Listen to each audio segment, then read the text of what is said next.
अचानक भारत को मिला 22 देशों का साथ। एक कदम ने दिखा दी भारत की ताकत। उठा चीन के राज से पर्दा।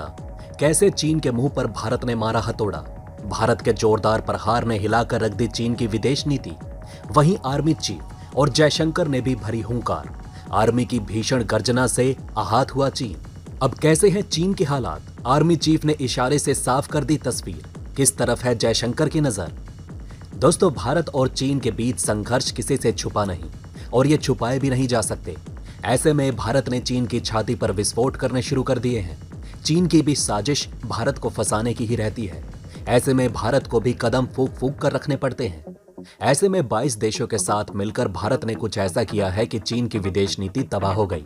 और वहीं दूसरी तरफ आर्मी चीफ और जयशंकर की गर्जना ने भी भारत का रास्ता साफ कर दिया है। देखिए दोस्तों, भारतीय सेना 21 मार्च से 22 अफ्रीकी देशों के साथ 9 दिनों का सैन्य युद्ध अभ्यास करेगी। फील्ड ट्रेनिंग एक्सरसाइज भारत और अफ्रीका के बीच आयोजित संयुक्त परीक्षण का दूसरा एडिशन है। Multinational Africa India field training exercise AF index 21 मार्च 2023 को पुणे में शुरू होगा और 30 मार्च 2023 को खत्म होगा। अफ्रीकी देश के सैनिक मेक इन इंडिया स्कीम के तहत तैयार किए गए हथियारों और ड्रोन की खास ट्रेनिंग लेंगे। इस ट्रेनिंग को 4 चरणों में बांटा गया है। अब आइए जान लेते हैं क्या है इस ट्रेनिंग का मकसद। भारत पूरी दुनिया में संयुक्त राष्ट्र शांति अभियानों में सैनिकों के सबसे बड़े योगदानकर्ताओं में से एक है। इस खास ट्रेनिंग का उद्देश्य UN peace keeping operations charter के चैप्टर 7 के तहत मानवतावादी माइन असिस्टेंस और पीस कीपिंग ऑपरेशन की योजना और संचालन में भाग लेने वाले रक्षा बलों के कौशल को निखारना है। संयुक्त राष्ट्र के अनिवार्य कार्यों में संयुक्त राष्ट्र शांति सेना के लिए नए मिशनों की स्थापना, नागरिकों की सुरक्षा, स्थायी युद्ध तैनाती की बारीकियां, काफिले की सुरक्षा, गश्त के पहलू और मानवीय खदान सहायता से संबंधित पहलू शामिल हैं।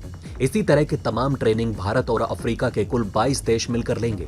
ट्रेनिंग में हिस्सा ले रहे 22 देशों में Niger, Zimbabwe, Congo, Malawi, Uganda, Seychelles, Zambia, Tanzania, Kenya, Ethiopia, Ghana, Lesotho जैसे कई देश शामिल होंगे। वहीं दोस्तों, चीन की नजर अफ्रीका की खनिज संपदा पर भी है। चीन एशिया ही नहीं, अफ्रीकी देशों के बीच भी अपनी पहुंच बढ़ाने के लिए लगातार कोशिश में जुटा हुआ है। चीन अपनी महत्वाकांक्षी वन बेल्ट वन रोड परियोजना के साथ ही अफ्रीकी राष्ट्रों के साथ अपने संबंध विस्तार में जुटा हुआ है। चीन अपने न्यू ग्रेट गेम के तहत अफ्रीका में अपनी धमक बढ़ाने पर जोर दे रहा है। अफ्रीका खनिज और प्राकृतिक संसाधनों से भरपूर महाद्वीप है और चीन अपनी अर्थव्यवस्था को गति देने के लिए इन प्राकृतिक संसाधनों पर नजर जमाए हुए है। अफ्रीकी राष्ट्रों के साथ भारत की आर्थिक और सैन्य समझौतों में चीन जैसी महत्वाकांक्षा नहीं है। हालांकि भारत खासतौर पर अफ्रीकी राष्ट्रों के साथ अपने पुराने संबंधों को मजबूत करने में जुटा है।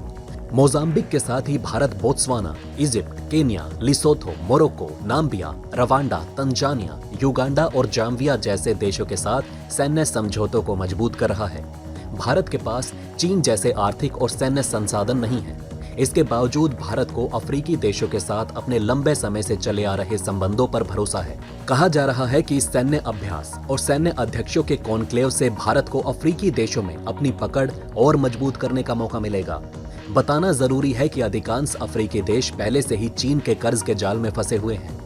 इस स्थिति में भारत के लिए उनसे संबंध मजबूत करना रणनीतिक और सामरिक तौर पर देश को चीन पर बढ़त बनाने का मौका देगा। भारत अफ्रीका के रक्षा मंत्रियों का पहला सम्मेलन लखनऊ में 2020 के दौरान हुए डिफेंस एक्सपो से इतर हुआ था।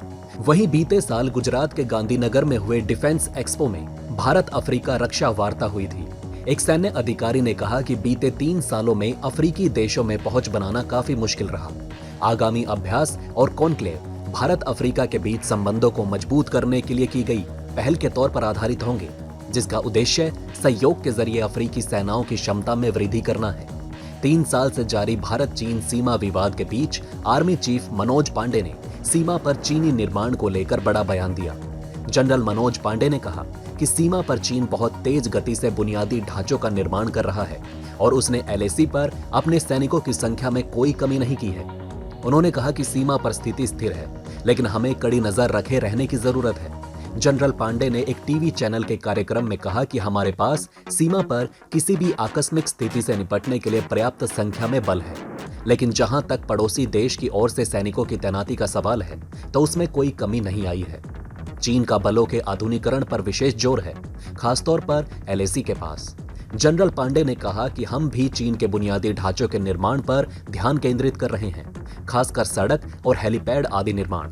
हम पूर्वी लद्दाख में लंबित मुद्दों को सुलझाने के लिए बातचीत कर रहे हैं। जब तक समाधान नहीं हो जाता, सैनिकों की तैनाती और सतर्कता उच्च स्तर पर बनी रहेगी। आर्मी चीफ ने कहा कि हमें आशा है कि चीन के साथ पूर्वी लद्दाख में कूटनीतिक और सैन्य वार्ता से समाधान हो जाएगा।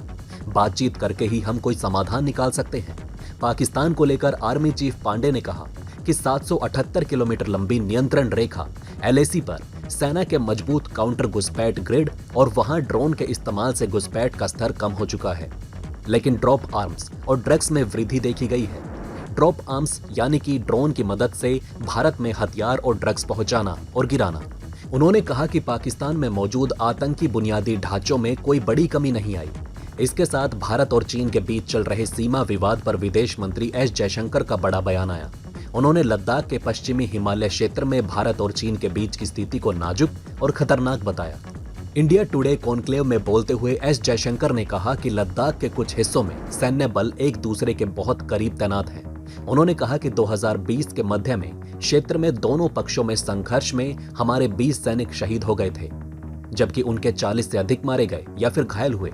लेकिन कूटनीतिक और सैन्य वार्ता के दौर के माध्यम में स्थिति को शांत करा दिया गया। दिसंबर में दोनों देशों के बीच सीमा के पूर्वी क्षेत्र में हिंसा भड़क उठी, लेकिन किसी की मौत नहीं हुई।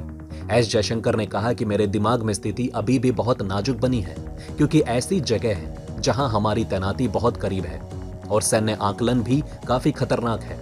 भारत चीन संबंध सामान्य नहीं हो सकते जब तक कि सितंबर 2020 में अपने चीनी समकक्ष के साथ हुए सैद्धांतिक समझौते के अनुसार सीमा विवाद का समाधान नहीं हो जाता। जयशंकर ने आगे कहा, हालांकि दोनों पक्षों की सेनाएं कई क्षेत्रों से हट गई हैं और अनसुलझे बिंदुओं पर चर्चा जारी है। हमने चीनियों को यह बहुत स्पष्ट कर दिया है कि हम शांति भंग नहीं कर सकते, आप समझौते का उल्लंघन नहीं कर सकते। जयशंकर ने कहा कि इस महीने भारत द्वारा आयोजित G20 देशों के विदेश मंत्रियों की बैठक से इतर चीन के नए विदेश मंत्री किंग गैंग के साथ स्थिति पर चर्चा की। इस साल G20 में भारत की अध्यक्षता के बारे में जयशंकर ने उम्मीद जताई कि नई दिल्ली फॉर्म को वैश्विक जनादेश के लिए और अधिक सच बना सकता है। दोस्तों, अब आप हमें कमेंट सेक्शन में बताएं कि क्या आपको ये बातें पहले से पता थी। अगर नहीं तो इनमें से कौन सी बात आपको सबसे ज्यादा इंटरेस्टिंग लगी, और कमेंट बॉक्स में जय हिंद लिखना ना भूलिएगा। तो दोस्तों, हमारे इस वीडियो में हमने आपको बहुत सी बातें बताने की कोशिश की। अगर आपको हमारी ये कोशिश अच्छी लगी हो तो प्लीज लाइक करें इस वीडियो को, और इसी तरह की और जानकारी पाने के लिए सब्सक्राइब करें हमारे चैनल को। जितना हो सके इस वीडियो को शेयर करना ना भूलें। धन्यवाद।